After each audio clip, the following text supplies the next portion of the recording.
Bonjour à tous, on se retrouve pour la lecture de mon premier roman, Eclipse. J'espère que ça se passe bien chez vous, le confinement. Voilà, on reprend. On s'est arrêté, je fais un petit résumé rapide. La jeune fille qu'on avait vue au début de l'histoire, elle se prénomme Eva, et se trouve être une princesse du royaume de Niel. Et elle est allée chez son amie Katrina, qui est une jeune paysanne, pour lui raconter son aventure. Donc la rencontre avec les quatre cavaliers qui, eux, arrivent à Niel. Le bruit sourd du pas des quatre chevaux résonna sur la passerelle. Ils avaient atteint la tête de pont. La lourde herse de métal se levait afin de leur libérer le passage. Les seigneurs pénétrèrent dans la citadelle. Leur allure majestueuse attirait tous les regards. Ils avançaient prudemment, mais avec une certaine hâte, dans les longues avenues, pour se rendre jusqu'aux lourdes portes du palais. Un corps retentit.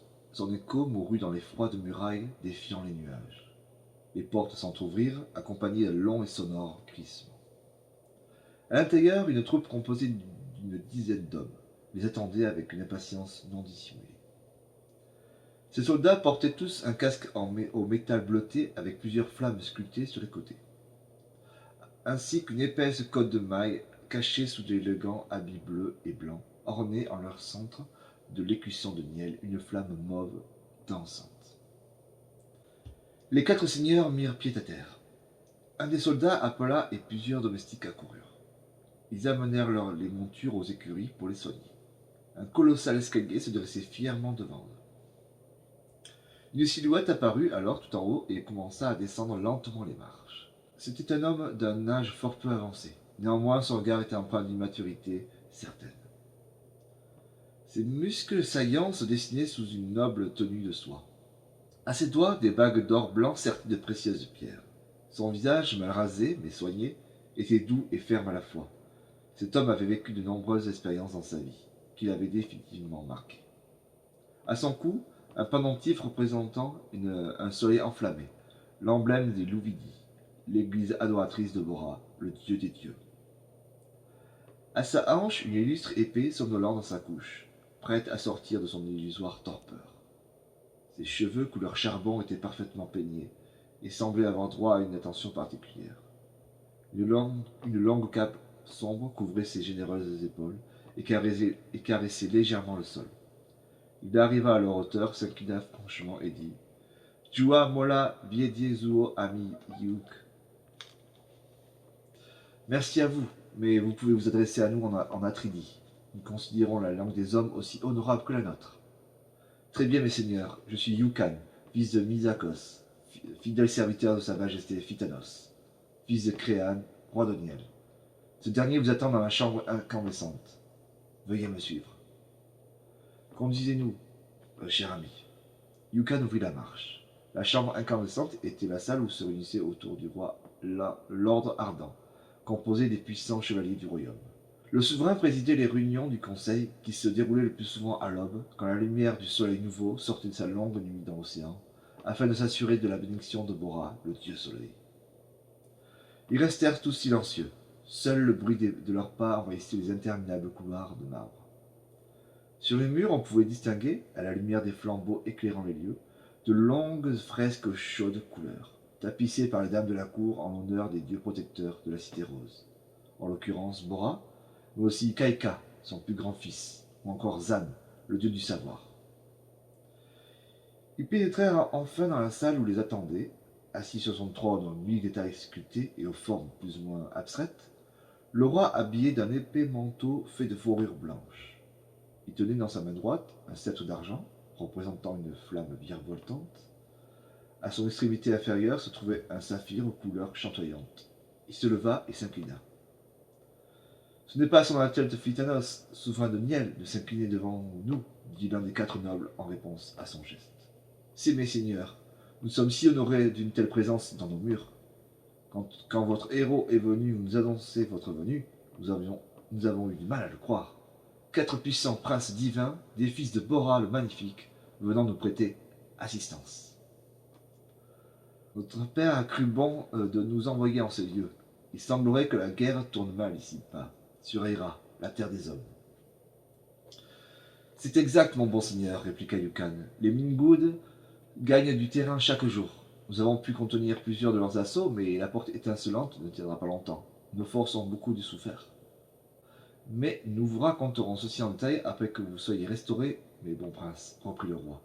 Votre voyage a dû être fort éprouvant.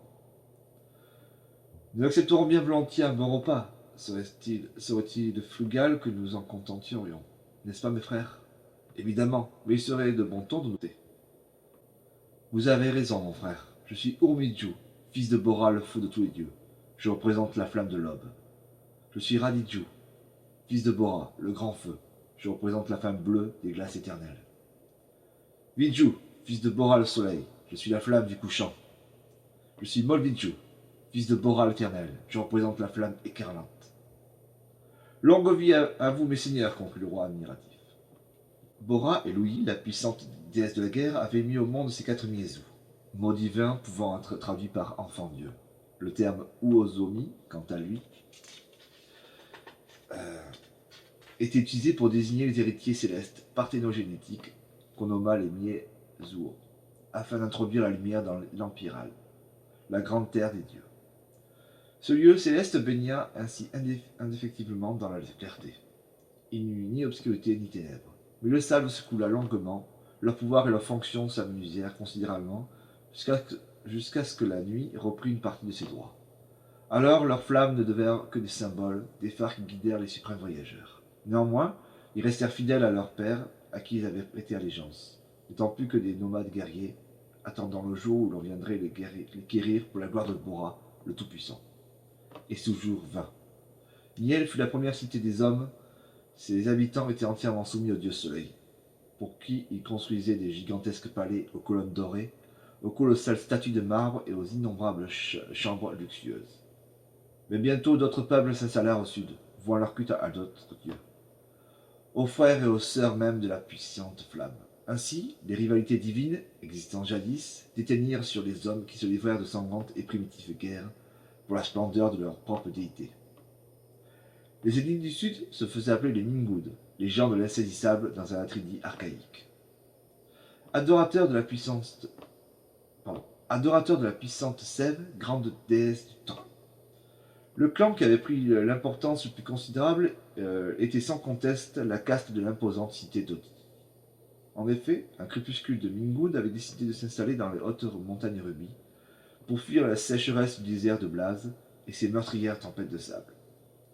5 frères étaient à la tête de cette confrérie. Ils s'autoproclamèrent rois de la capitale qu'ils avaient fait construire. Ils étaient particulièrement belliqueux et leur victoire fut une légion. Uvu, un Miezou de la lignée de Sève et de Zan, leur apportait bénédiction et protection.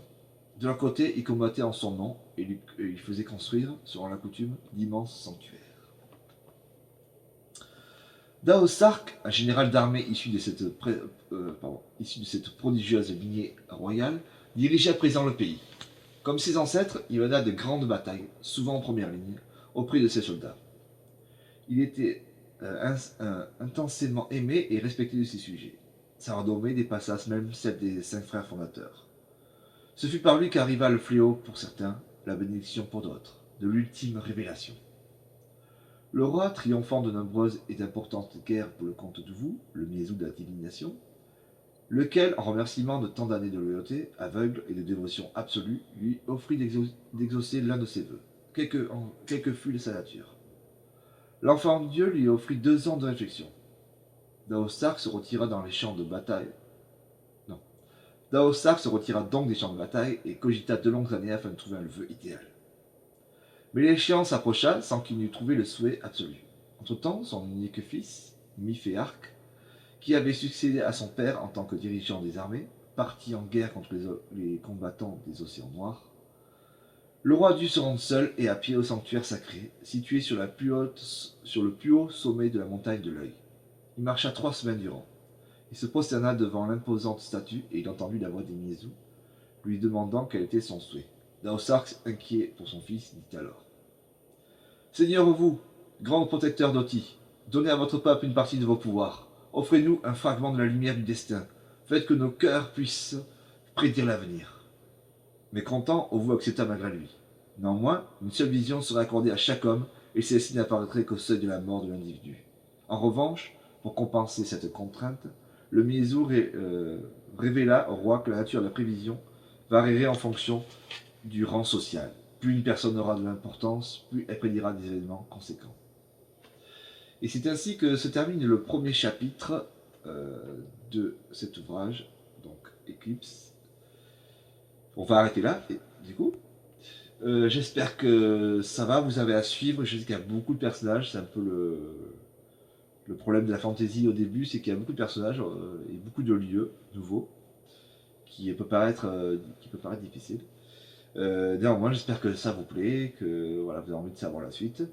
Je crois que le premier chapitre, je crois que si vous n'avez pas bien compris, il est sur mon site internet, leschroniquesdaïra.fr. Je crois qu'il y a le premier chapitre, si vous voulez le lire vous-même. Voilà, ben, je vous dis à bientôt, peut-être pour le deuxième chapitre. Portez-vous bien, restez chez vous comme d'habitude, je ne vais pas faire la leçon. On le dit assez tous les jours, mais faites-le quand même. Et puis à bientôt. Bye.